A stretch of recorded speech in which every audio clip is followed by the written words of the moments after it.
नमस्कार दोस्तों, अगर आप जी कप पॉलिटेक्निक 2026 में पार्टिसिपेट करें राउंड 5 में अगर आप आ चुके हैं और अब तक आपको सीट नहीं मिली है तो आपकी एक छोटी सी गलती से आपको गवर्नमेंट सीट आप यहां से जा सकती है। दोस्तों चॉइस फिलिंग का समय आ चुका है। राउंड 5 की चॉइस फिलिंग बहुत सटीक तरीके से करनी है। आपको क्या क्या करना है वीडियो में एंड तक बने रहिए। आपको फुल स्ट्रेटजी में बताऊंगा कि राउंड 5 में किस तरीके से आपको काउंसलिंग करनी है। सबसे पहले हम बात करते हैं कि कौन कौन बच्चे इसमें पार्टिसिपेट कर सकते हैं। पहले स्टेप की अगर हम बात करें तो सबसे पहला स्टेप यह है कि कौन कौन लोग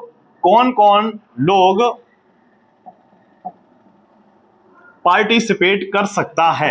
तो कौन कौन से लोग ऐसे जो पार्टिसिपेट करेंगे पहले ये समझेंगे और फिर हम ये बताएंगे कौन कौन से आपको कॉलेज किस तरीके से फिल करने हैं अपनी रैंक के अकॉर्डिंग।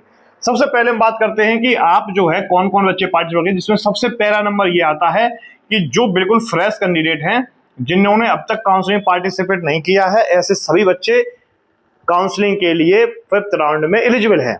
दूसरा, वो वाले बच्चे जिनको सीट अलॉटमेंट अब तक नहीं हुई है, जिनको सीट अलॉट अब तक नहीं है, वो बच्चे भी इसमें पार्टिसिपेट कर सकते हैं।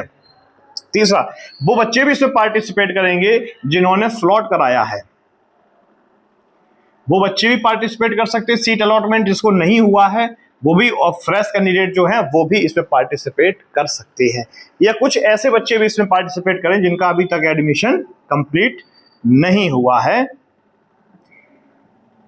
वो बच्चे भी इसमें पार्टिसिपेट कर सकते हैं। अच्छा, पार्टिसिपेट कर कौन नहीं सकता ये भी आप बात समझ के चलना। देखिए, अगर 4th राउंड में अगर कोई बच्चा 4th राउंड में पार्टिसिपेट में गया था, सीट अलॉट हुई और सीट अलॉट होने के बाद उसने क्या किया, उसने फ्रीज का ऑप्शन सेलेक्ट कर दिया। फ्रीज करने के बाद ये बच्चे नॉट एलिजिबल रहेंगे।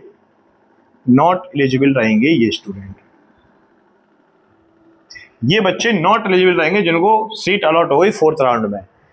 ये वो बच्चे हैं जिनको सीट अलॉट नहीं हुई है, फ्रेश कैंडिडेट हैं या जिन्होंने फ्रॉड करा, जिनका एडमिशन अभी तक नहीं हो पाया, ये बच्चे पार्टिसिपेट आसानी से कर सकते हैं। अब हम लोग बात करते हैं आगे नेक्स्ट कंडीशन पे कि अगर आपको सीट अलॉट नहीं हुई है तो अब आप किस किस तरीके से पार्टिसिपेट करेंगे। दोस्तों चलिए, सबसे अगला पॉइंट आपका रहेगा चॉइस फिलिंग कैसे करनी है आपको। चॉइस फिलिंग कैसे करें, ये तुम्हारे लिए सबसे अच्छा पॉइंट है। दोस्तों यहां पर एक बात समझ के चलना, आपको सबसे पहला जो काम करना है वो ये करना है कि आपको अपनी OR यानी ओपनिंग रैंक, CR यानी क्लोजिंग रैंक देखे बिना चॉइस फिलिंग नहीं करनी है। पहला पॉइंट समझिए, चॉइस फिलिंग नहीं करनी। आप पिछले साल की भी, जैसे आपको कोई कॉलेज सेलेक्ट करना है, मान के चलिए कोई गवर्नमेंट पॉलिटेक्निक 12 बंकी सेलेक्ट करना है। अब 12 बंकी में आपको सेलेक्ट करनी है मैकेनिकल की इंजीनियरिंग ब्रांच। तो आप सबसे पहले क्या कीजिए, 12 बंकी की साइट खोलेंगे, यानी कि आप चॉइस फिलिंग का पोर्टल आपके जी कप वेबसाइट पर रहेगा, यानी वहां से आप जी कप वेबसाइट से OR CR चेक करेंगे। पिछले साल का भी निकाल सकते हैं, 2025 का, 2026 का भी निकाल सकते हैं। उस OR CR को चेक करिए और ये देखिए कि पिछली बार वहां पर 12 बंकी कॉलेज में मैकेनिकल की कट ऑफ कितनी गई है चौथे राउंड में, इस बार के चौथे राउंड में कट ऑफ कितनी गई है, कट ऑफ ज्यादा जा रही है, कट ऑफ कम जा रही है। और उसको देखने के बाद आप ये समझिए कि आपकी कट ऑफ कितनी है। मान के चलिए वहां पर एक छोटा सा एग्जाम्पल समझाते हैं कि आपकी जो सब रैंक है वो है 72,000, ये आपकी रैंक है। दोस्तों आपने देखी 2025 की कट ऑफ, 2025 की कट ऑफ जा रही है वहां पर 70,000। समझना बच्चों ध्यान से। और जब आपने 2026 की, भाई 4th राउंड हो चुका है, 2025 का आपने वहां पर देखा 5th राउंड, 2026 की भी कट ऑफ आप चेक कर सकते हैं 4th राउंड की क्या रही है। 4th राउंड की अगर वहां कट ऑफ रह रही है, मान के चलिए 68,000, आपकी रैंक है 72,000, तो आप इस कॉलेज को आसानी से फिल कर सकते हैं, क्योंकि संभावना है कि 70 और 68 वालों का दाखिला हुआ है पिछली बार, तो आपकी भी कट ऑफ 72,000, यानी कि आप बॉर्डर पर खेल रहे हैं।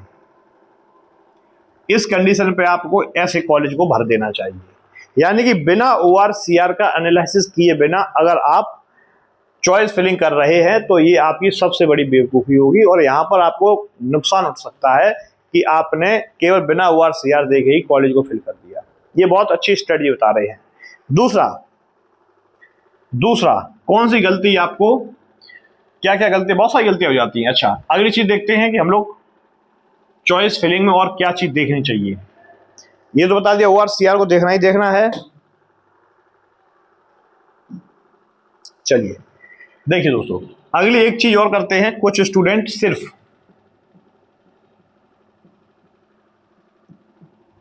एक कॉलेज ही भरते हैं, ऐसा ना करें। सिर्फ एक कॉलेज ना भरें, क्योंकि चॉइस फिलिंग स्ट्रेटजी में आपका ये सिस्टम होना चाहिए कि आप एक कॉलेज के भरोसे ना बैठे रहें, आप कई सारे कॉलेज को भरने की कोशिश करें। साथ ही साथ कुछ स्टूडेंट क्या करते हैं, ब्रांच को प्रेफरेंस नहीं देते हैं। भाई ब्रांच छोड़ करके ब्रांच को प्रेफरेंस नहीं दिया, और आप अगर कॉलेज को प्रेफरेंस दे रहे हैं तो ये भी आपकी एक सबसे बड़ी गलती होगी। आप प्रेफरेंस ब्रांच को दीजिए दोस्तों, ठीक है। अगर आप कॉलेज को प्रेफरेंस दे रहे हैं चॉइस फिलिंग स्ट्रेटजी में, ये हिस्सा ना करें, क्योंकि इससे भी आपका नुकसान हो सकता है दोस्तों। कई सारी ऐसी चीज़ें होती हैं कि आपको यहाँ से एक चीज़ क्लियर हो गई कि चॉइस फिलिंग जब आप करनी है तो ब्रांच को प्रेफरेंस देना है, कॉलेज को नहीं देना है। साथ ही साथ आपको एक काम और करना है, ज़्यादा से ज़्यादा विकल्प भरें, ज़्यादा से ज़्यादा विकल्प भरें। अगर आप कम विकल्प भरेंगे तब भी आपकी संभावना कम रहेगी। इस तरीके से आप चॉइस फिलिंग करें, बिना ORCR देखे चॉइस फिलिंग नहीं करनी है। कुछ गलतियां बच्चे कर देते हैं, वो गलतियां आपको नहीं करनी है, क्योंकि आप ऐसी गलतियां करेंगे तो आपका कई सारा नुकसान हो सकता है। अगर हम बात करें कुछ गलतियां जो नहीं करनी,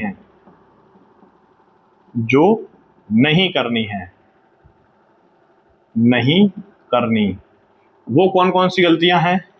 पहली गलती तो आप ये बात मान चलना कि ORCR देखे बिना चॉइस फिलिंग ना करें। दूसरी गलती, कम चॉइस भरना, ये गलती भी आप ना करें, क्योंकि अब लास्ट राउंड है, राउंड नंबर 5। यहाँ पर अगर आपने गलती करी तो आपका चांस, एक गलती में आपका चांस मिस हो सकता है दोस्तों। कई सारी चीज़ें होती हैं, जैसे कुछ बच्चे ये गलती और कर देते हैं कि लास्ट डेट का इंतज़ार करेंगे, लास्ट डेट में हम साहब चॉइस फिलिंग करें, इसका इंतज़ार ना करें। एक और गलती है चॉइस लॉक ना करना, चॉइस लॉक ना करना, ये भी आपकी गलती होगी दोस्तों। यानी कि चॉइस लॉक करना ही भूल जाते साहब, लास्ट डेट में कर देंगे। ये गलतियां नहीं करनी है, ये गलतियां नहीं करनी है, ये गलतियां नहीं करनी है, ये गलतियां नहीं करनी है। ये वो गलतियां जो कि आपको बिल्कुल भी नहीं। अब सबसे बड़ा सवाल ये है, किस रैंक पर कौन सा कॉलेज मिलेगा। सबसे बड़ा सवाल है कि किस रैंक पर कौन सा कॉलेज मिलेगा।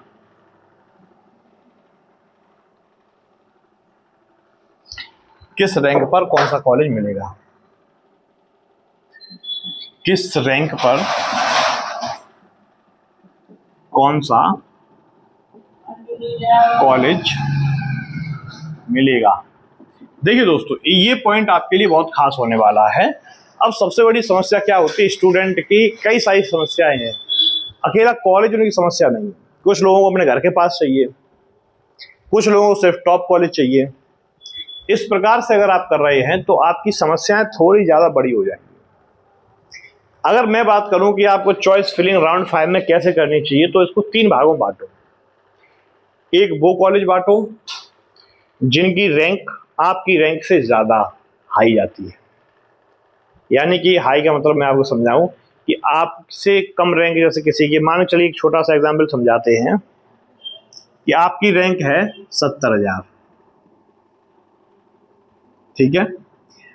आपकी रैंक पर जो कॉलेज की कट ऑफ जा रही है वो कॉलेज आपके रहते हैं सेफ कॉलेज, यानी कि वहां पर आपकी संभावना बढ़ रही है। कुछ कॉलेज ऐसे होते हैं जिसकी कट ऑफ जाती है 60 के, यानी 50 के से 60 के। आप इन कॉलेज को अगर फिल कर रहे हैं तो ये वाले कॉलेज कहलाते हैं ड्रीम कॉलेज।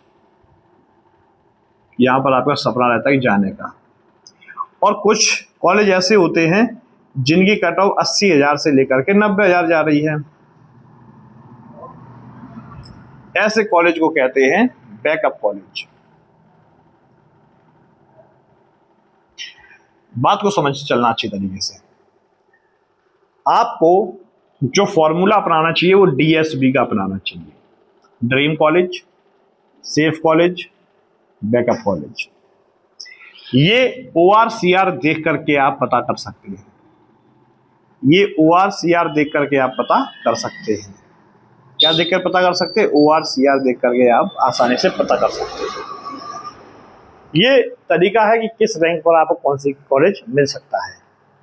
पर्टिकुलर एक वीडियो हमारी ऐसी भी आएगी कि आप उसमें ये देखेंगे 60,000 से लेकर के 75,000 तक के कौन से बच्चों को कॉलेज कौन कौन सा अलॉट हो सकता है। लेकिन ये वीडियो जो है वो सिर्फ इसलिए है ताकि आप अपनी ORCR पर ज़्यादा ध्यान दें और उस ORCR के अकॉर्डिंग जो आपको कॉलेज चाहिए वो आप आसानी से देख सकें। क्योंकि बिना ORCR देख करके आप अगर कॉलेज को फिल करेंगे तो यहाँ संभावना ये बनती है कि आपको कॉलेज आसानी से ना मिले। जब आप ये सब करेंगे तो आगे क्या होगा, चॉइस फिलिंग के बाद क्या होगा, इस चीज को समझें दोस्तों। चॉइस फिलिंग के बाद आगे क्या होगा दोस्तों?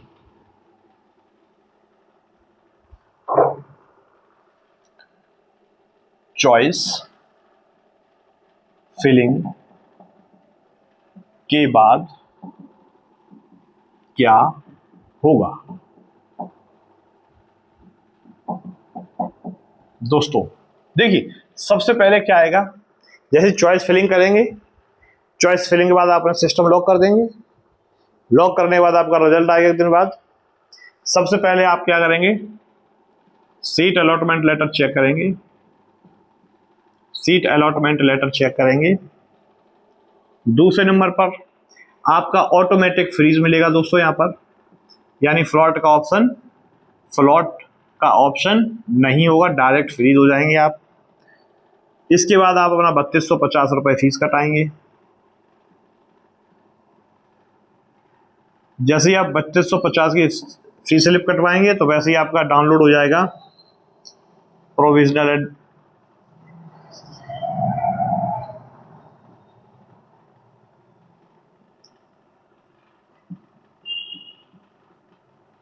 डाउनलोड अलॉटमेंट लेटर होगा। इस अलॉटमेंट लेटर को लेकर के आपको संबंधित DV जो हेल्प सेंटर है वहां पर जाकर के आपको DV कराना पड़ेगा।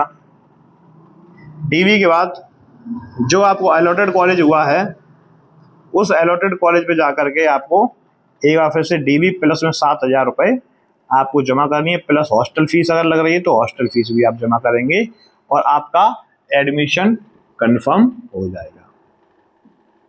ये है पूरा चॉइस फिलिंग का प्रोसेस। पूरी चॉइस फिलिंग में आप बहुत अच्छे से ध्यान रखना, ORCR देखे बिना कोई काम नहीं करना। बहुत जल्दी हमारी एक वीडियो आएगी जिसमें हम 60,000 से 75,000 के बच्चों को बताएंगे कि वो कौन कौन सा कॉलेज आसानी से भर सकते हैं। और एक वीडियो हमारी उन बच्चों के लिए भी आएगी जिन बच्चों के संभावना है, जिनकी 1 लाख से 1.5 लाख रैंक है। ऐसे बच्चे अगर पॉलिटेक्निक करना चाहें तो उनको भी कॉलेज मिल सकता है। कौन सा कॉलेज मिल सकता है जानने के लिए सब वीडियो में मैं इंजीनियर मोहित यादव VR अकेडमी से आपका हार्दिक स्वागत करता हूँ। वीडियो पसंद आए दोस्तों के साथ शेयर करिए और चैनल को सब्सक्राइब करिएगा आप नए हैं तो।